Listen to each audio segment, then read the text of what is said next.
В рубриката ни без рецепта с доктор Николова днес ще говорим за нашумялата напоследък безглутенова диета.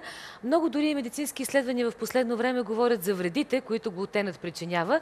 Къде е истината обаче, доктор Николова? Здравейте. Здравейте.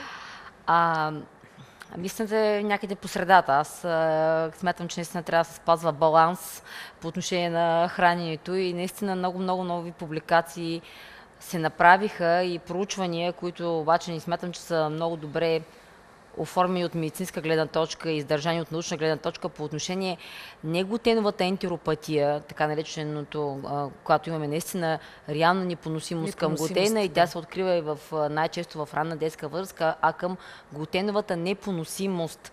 Тъй като в последните години се разви тази тенденция да се изследват едни нови антитела, наречени ИГГ антитела, срещу не само глутена, като съставка на голяма част от глутен съдържащи зърнени храни.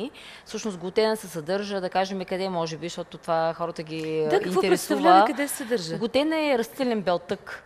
Той се съдържа в храните с растителен произход, като някои от зърнените храни, сред които са пшеницата, шпелтата, овеса. Той би могъл да бъде безглутенов, ако се отглежда при специални условия. Ръща, ечемика, са все продукти, които съдържат глутен.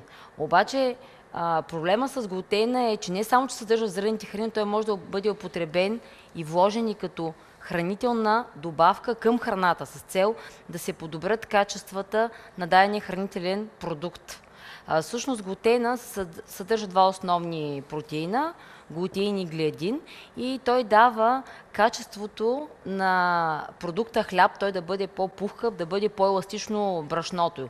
И тъй като много други продукти имат нужда да бъдат по-плътни, по-еластични, той е изолиран глутена, той не е само в дадените хранителни продукти, както много други съставки протеинови са изолирани и се влага в допълнение към ред други храни. Утежнява ли съдържанието на глутен в нашия порцион? Идва ли малко твърде много, ако той се появява и като добавка много често? Точно това тръгна да обяснявам, че всъщност два са проблемите. Първо, че глутена в последните 100 години е започнат да бъде влаган с цел подобряване качествата, текстурата на ред други храни. Мога да спомена тук майонеза, мога да спомена ред различни консервирани храни. Бирата също съдържа глутен, сладоледа съдържа глутен и така нататък. Много скрити, чипса съдържа глутен и така нататък. Много скрити източници има на глутен.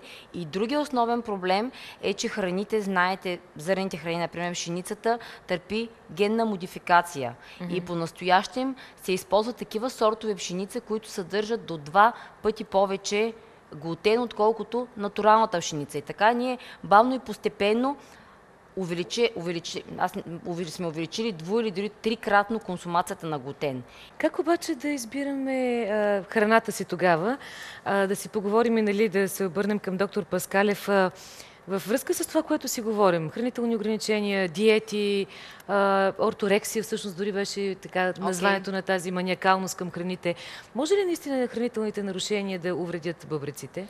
Разбира се, бъбрека очиства обикновено най-много се натоварва от обмяната на белтъците, така че трябва изключително много да внимаваме с това. Обмяната на въглехидратите е изключително лека за бъбреците, междинна може би е тази на липидите. И трябва винаги да внимаваме, защото с месата, а те са изключителен голям проблем по отношение на това, което внасят, защото ние не консумираме или много малко прясно месо, което е истински натоварено, тъй че преди всичко трябва да внимаваме с белтъчните храни. Те са проблема за бъбреците. Тоест да ги редуцираме. Да внимаваме. И в едно изречение финално, доктор Николова, как да се отнесем към режима си по отношение на глутена? Само единствено при налични клинични оплаквания, само единствено след направени изследвания по отношение, първо, дали не се касае за глутенова ентеропатия, когато наистина тя много често може не само към глутена, може да върви и с непоносимост към примерно млякото и млечните продукти. Това е първото. Ако се касае наистина за глутенова непоносимост, тогава необходими изследвания по отношение изследване на, да речем, ИГГ антитела, има на различни методи по настоящем и изготвяне на подходящ диетичен режим, тъй като и замяна на определените въглехидратни храни с подходящи такива, а не да се подбират такива богати на прости захари или на добавени мазнини. Разбрах.